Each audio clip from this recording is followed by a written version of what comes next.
If you're a Canadian worker, if you've been laid off because of Donald Trump tariffs, if you're under the threat of layoffs, or if you're just worried about where this job market's going, you might want to watch this episode. We did some big digging into the last 10 years of layoffs, and it turns out there might be a pattern forming here. Let's go. Welcome to Bakes on Things.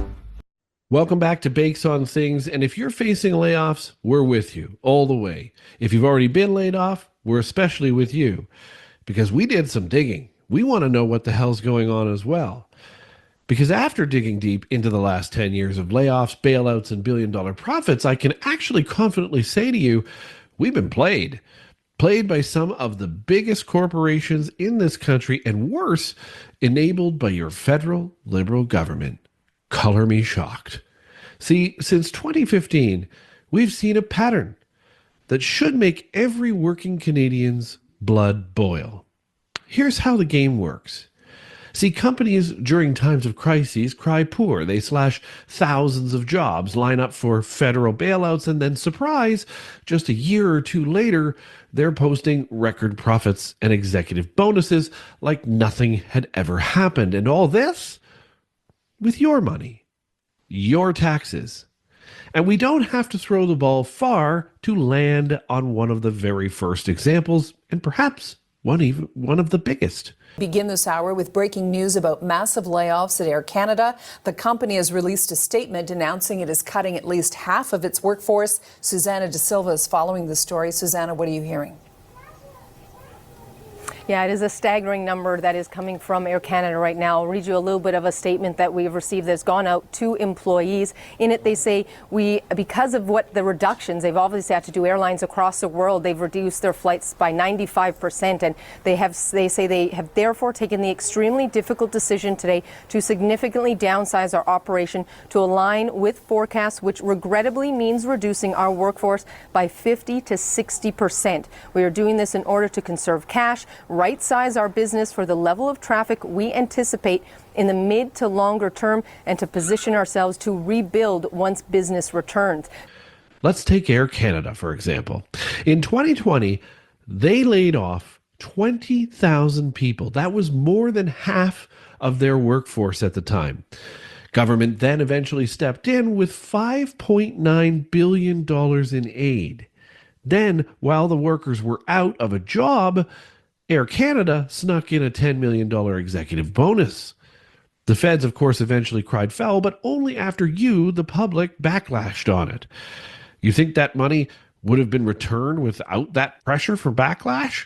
Not a chance. And who enabled it? Well, I know you'll be surprised. The Liberal government.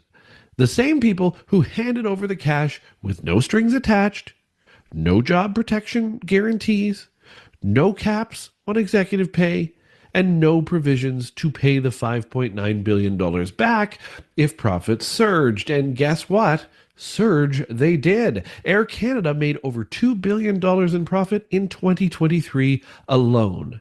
They used us like a payday loan. Then we don't have to go much further into the path of corruption to find Bell Media, because Bell Canada took $123 million in pandemic wage subsidies while cutting hundreds of jobs. Yep, you heard that right. Subsidies meant to protect jobs were taken by a company that was cutting them. At the same time, they raised their dividends to shareholders who were not the ones answering the phones, working retail, or climbing utility poles during the dark, cold days of February. Then they slashed 1,300 more jobs just recently in 2023, and somehow the government still hasn't stepped in on all of this with any accountability. Now, why would that be? Well, it turns out, obviously, we had an election coming up. And what are they afraid of? That Bell might say something mean about them on CTV? I think we all know where that story went. And then there's retail. We have to dive right into Leon's, because we can't forget retail here when Leon's Furniture laid off nearly 6,000 employees. They also collected nearly $30 million in wage subsidies, and they went on to post record profits yet again. They used taxpayer money to juice their bottom line and told their laid off staff, hey, thanks for playing. And they weren't alone, because Canadian Tire did this, Sobeys did this, you name it, they took public cash, trimmed the fat, and padded the margins. Oh, and here's the kicker. A 2023 Watchdog report found that the majority of big public companies who received wage subsidies from the federal government actually reduced their total workforce during that same time in 2020. And then they turned around and paid out billions in dividends and stock buybacks. How is that possible? You think that was an accident? That is corporate strategy. That's plain and simple to see. And guess what? Retail wasn't the last stop for all of these bailouts and this pattern. See, let's talk oil, because the federal government handed out the fossil fuel company and the fossil fuel industry, I should say, over $18 billion in pandemic aid. Again, supposedly to protect jobs. What happened? Well, companies like Suncor cut thousands of jobs anyway. And by 2022, though, we're posting record-breaking profits. In fact, $9 billion in change, and that's more than double their 2021 haul. How is that possible? Where did all the support money go? Into dividends and share prices. See, this wasn't economic rescue. This was a transfer of wealth from working Canadians to the boardroom. Well planned, strategically, and a pattern that is starting to show up over the last 10 years and is rearing its ugly head again. And here's where it gets even darker, because it's one thing for corporations to exploit a loophole. It's a completely different thing for your own government to dig the hole for them. Did the Liberals not notice this pattern, or did they see it as a politically convenient opportunity, a way to keep the big players happy by buying influence and buying headlines and maybe even buying some votes, just like they did with the CBC? If you think this was just bad oversight, think again. This is actually systemic complicity. A government that knows exactly what it's doing and chooses to look the other way while it's doing it. Now, some liberals in the comments are going to say, Chris, here you go again, hating on the liberals. You didn't even shell out the cycle here. We fleshed this out. You just talk and then end the episode. Well, we're not going to do that. So let's spell it out. It's a cycle. Companies lay people off during times of uncertainty and times of crisis. Think Donald Trump and the tariffs. Sometimes they do these layoffs unnecessarily, but they know it. Then they lobby the government for aid. The government then says, yes, this crisis will work. It's a great opportunity for us. And they cut the check. The company posts a loss initially to make sure that it looks good, and then a rebound profit just a year later.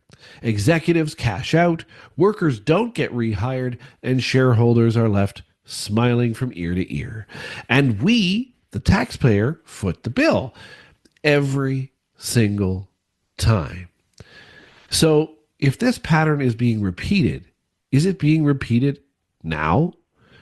See, if you think it's over, strap in, because we're starting to see the first parts of this pattern happen now. The next phase is well underway.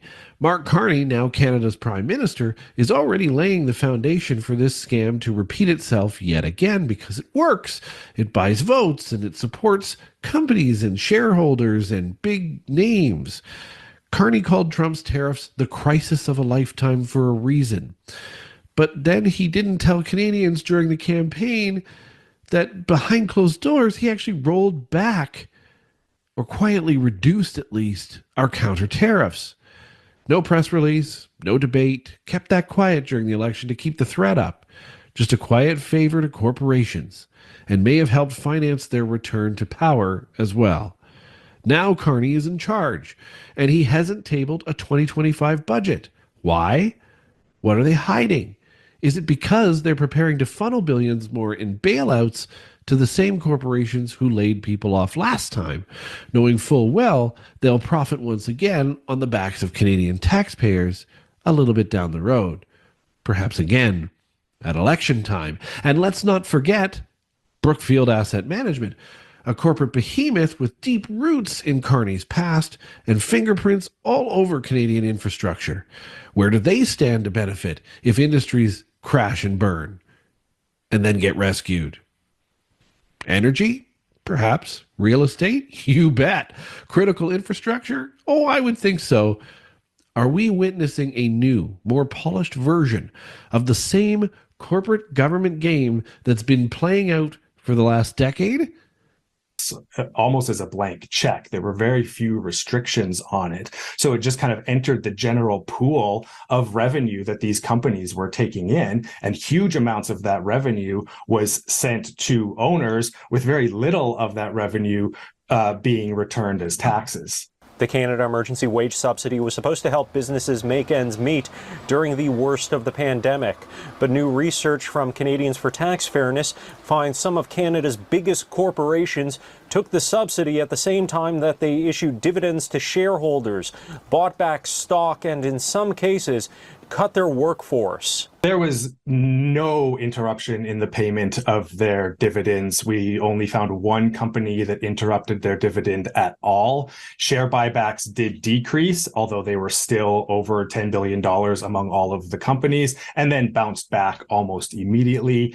Canadians for Tax Fairness looked at 37 of Canada's biggest corporations that took the wage subsidy, specifically those who had the biggest gap in terms of what they reported as revenue to shareholders compared to what they reported to the CRA. They include rail corporations, asset management groups, energy corporations, and telecoms. City News' parent company, Rogers Communications, also appears within the report. CTF found that of the 37 corporations examined that took the wage subsidy, 34 paid out dividends to shareholders, 32 bought back stock, and at least 24 actually cut workers in 2020 while taking the Canada Emergency Wage Subsidy. Working people, people on fixed incomes are struggling. The ultra wealthy are only becoming wealthier. And as we saw in today's report, it's in part because of the use of public funds. NDP tax fairness critic Nikki Ashton says there were mom and pop businesses that were saved by the wage subsidy, but considers it outrageous that large corporations use the same mechanism to cut jobs and pay investors. The report calls for a host of tax reforms to try and recover some of the money, but the federal government has so far resisted imposing an excess profits tax like those seen in the United Kingdom. We've been very critical of the Liberals in refusing to bring in a windfall tax like other countries have done, including in sectors that have made massive profits like the oil and gas sector. There is no reason we cannot be imposing a windfall tax, except for, maybe they're good friends of the Liberals. This isn't just negligence anymore. It's orchestration. If the government won't disclose, if they won't table a budget, if they're already negotiating in the shadows, we need to ask whether it's time to get the R.C.M.P. involved. Should they be investigating not just this current time, but the last 10 years? Not just a bailout, the entire cycle. Because the time, the red flags, everything's flying here. Money going to thieves. It's the same companies, the same insiders, the same silence, the same power brokers, and the same taxpayers footing the bill under pretty much the same Liberal government. This isn't just a cycle anymore. It's a system.